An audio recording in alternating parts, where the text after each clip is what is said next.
ये वीडियो अब तक आपकी सोशल मीडिया फीड तक यकीनन पहुंच गया होगा। 2 दिनों से इस पर खूब बवाल हो रहा है। लोग इस पर अपने अपने विचार रख रहे हैं, रिएक्शंस दे रहे हैं। कोई इस वीडियो में जो कुछ भी हो रहा है उसे सही ठहरा रहा है, तो किसी को इस लड़की की ये हरकत बिल्कुल भी अच्छी नहीं लग रही। वैसे ये वीडियो है तो ईरान का, लेकिन इसकी चर्चा पूरी दुनिया में हो रही है। नमस्कार, मैं हूं किरण, आप देख रहे हैं डेली लाइन। हिजाब ना पहनने पर यूनिवर्सिटी की सिक्योरिटी ने एक लड़की को हिंसक रूप से रोका। इसके विरोध में लड़की ने अपने सारे कपड़े उतार दिए और इनरवियर में रहकर विरोध प्रदर्शन करने लगी। नियमों का कट्टरता से पालन करने और करवाने वाले देश में ये सब कुछ देखने को मिला। ये वीडियो ईरान का है, जिस ईरान को नियमों को पालित कराने के लिए सबसे ज्यादा कट्टर देश माना जाता है। ईरान में ऐसे कई कड़े नियम हैं जो लोगों के सार्वजनिक जीवन को कंट्रोल करते हैं, जिनमें कपड़ों से लेकर इबादत तक शामिल है। और इन सभी नियमों के पूरी कट्टरता से पालन के लिए यहाँ का शासन पैनी नजर भी बनाए रहता है। साथ ही इसके उल्लंघन करने पर सख्त से सख्त सजा भी दी जाती है। लेकिन रविवार को ईरान से आए इस वीडियो ने सभी को चौंका कर रख दिया। वीडियो में ईरान की एक यूनिवर्सिटी के कैंपस में एक लड़की इनरवियर में घूमती नजर आई। दावा किया गया कि लड़की ने इस्लामिक कपड़ों के विरोध करते हुए अपने सारे कपड़े उतार दिए और केवल इनरवियर में ही पूरे कैंपस में घूमने लगी। लड़की का नाम आहो दारियाई बताया जा रहा है। सोशल मीडिया पर वीडियो के वायरल होने के बाद कुछ लोग इस लड़की के समर्थन में भी उतरे। इस घटना ने सबको 2 साल पहले पुलिस हिरासत में दम तोड़ने वाली महसा अमीनी की याद दिला दी। आपको बता दें कि महसा अमीनी को ठीक से हिजाब ना पहनने की वजह से ईरान की मॉरल पुलिस ने गिरफ्तार किया था। ईरान जैसे शरिया के नियमों को कट्टरता से मानने वाले देश में किसी लड़की का इस तरह से विरोध करना ईरानी शासन के लिए सीधी चुनौती है। लेकिन अब सवाल यह है कि इस तरह के कड़े विरोध प्रदर्शन के बाद आहो दारियाई का क्या हुआ? वो आखिर है कहां? यह घटना तेहरान के इस्लामिक आजाद यूनिवर्सिटी की एक ब्रांच की बताई जा रही है। एक ईरानी अखबार का हवाला देते हुए एबीसी न्यूज ने कहा कि विरोध प्रदर्शन के बाद युवती को पहले पुलिस स्टेशन ले आया गया।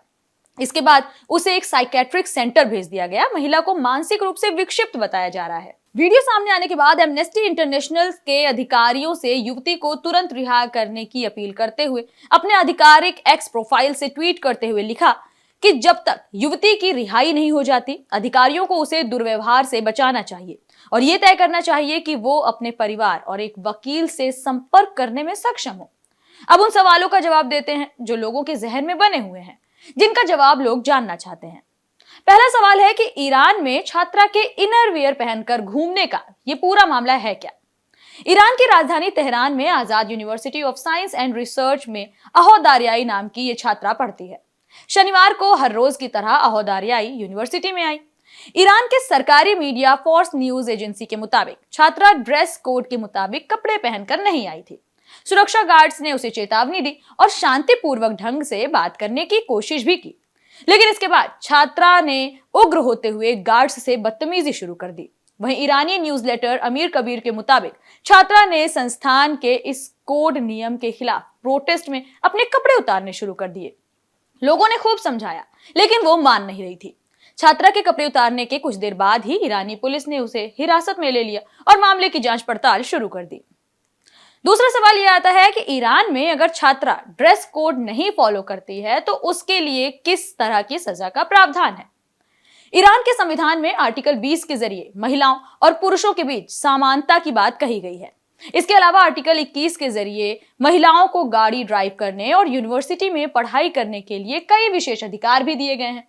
इसी कानून में यूनिवर्सिटी और सार्वजनिक जगहों पर महिलाओं के कपड़े पहनने का जिक्र भी किया गया है।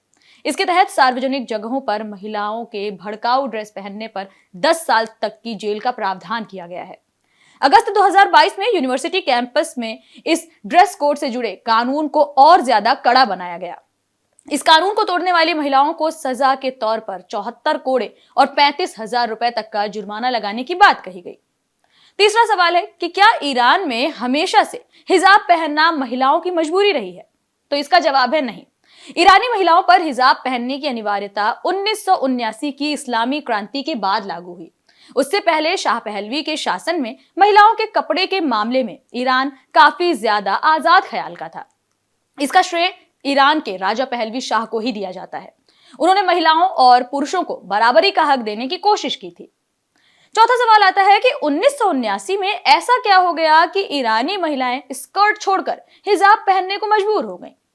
साल 1970 की बात है, जब ईरान में शियाओं के धार्मिक नेता आयतुल्लाह रुहुल्लाह खोमैनी की लोकप्रियता तेजी से बढ़ने लगी। वे सत्ता में बैठे राजा पहलवी शाह की नीतियों को चुनौती दे रहे थे।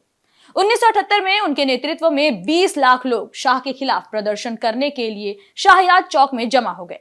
इसे ही इस्लामिक रिवॉल्यूशन कहा जाता है। इसमें महिलाओं ने भी बढ़ चढ़कर हिस्सा लिया था। 1979 में शाह राजा पहलवी को देश छोड़कर जाना पड़ा। ईरान इस्लामिक रिपब्लिक हो गया। खोमैनी को ईरान का सुप्रीम लीडर बना दिया गया। यहीं से ईरान की दुनिया में शिया इस्लाम का गढ़ बन गया। खोमैनी ने महिलाओं के अधिकार काफी कम कर दिए। 1981 में हिजाब अनिवार्य करने के साथ साथ कॉस्मेटिक्स पर भी बैन लगा दिया गया। धार्मिक पुलिस ने महिलाओं की लिपस्टिक रेजर ब्लेड से हटानी शुरू कर दी। पांचवा सवाल यह है कि क्या इससे पहले भी ईरान में किसी तरह का ड्रेस कोड को लेकर विरोध प्रदर्शन हुआ है?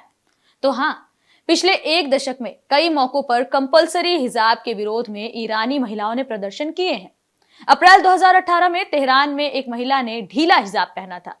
इस पर महिला मोरालिटी पुलिस ऑफिसर ने उनकी सरेआम पिटाई की थी। इस घटना की चर्चा पूरी दुनिया में हुई थी। इसके बाद साल 2022 में ईरान में कदिस्तान प्रांत की रहने वाली 22 साल की महसा अमीनी की भी पुलिस हिरासत में मौत हुई थी। अमीनी को ईरान की मोरालिटी पुलिस ने हिजाब को सही तरीके से ना पहनने के आरोप में गिरफ्तार किया। गिरफ्तारी के बाद डिटेंशन सेंटर में ले जाते वक्त मोरालिटी पुलिस ने अमीनी के कपड़े फाड़ दिए और उसके साथ मारपीट की। इसके बाद अमीनी की अस्पताल में मौत हो गई। मौत के बाद कर्दिस्तान से लेकर तेहरान तक में मोरालिटी पुलिस के खिलाफ प्रदर्शन भी हुए थे। जब महसा अमीनी अपने भाई के साथ ईरान की राजधानी तेहरान में गई थीं, तो उस वक्त की तस्वीरें भी सोशल मीडिया पर देखने को मिलती हैं। मोरालिटी पुलिस ने ठीक तरीके से हिजाब ना पहनने का आरोप लगाते हुए ही उन्हें हिरासत में लिया था। महसा अमीनी के जनाजे में बड़ी संख्या में लोग शामिल हुए थे। जनाजे में शामिल महिलाओं ने विरोध में अपने हिजाब उतार दिए थे। हिजाब के खिलाफ प्रोटेस्ट के दौरान कई महिलाओं ने अपने बाल तक काटे थे। प्रोटेस्ट के दौरान 551 लोगों की मौत हुई थी और हजारों लोग गिरफ्तार भी किए गए थे। फिलहाल इस रिपोर्ट में इतना ही। कैसी लगी हमारी ये जानकारी हमें कमेंट सेक्शन में जरूर बताएं। साथ ही वीडियो को लाइक करें, शेयर करें और चैनल को सब्सक्राइब करना बिल्कुल ना भूलें।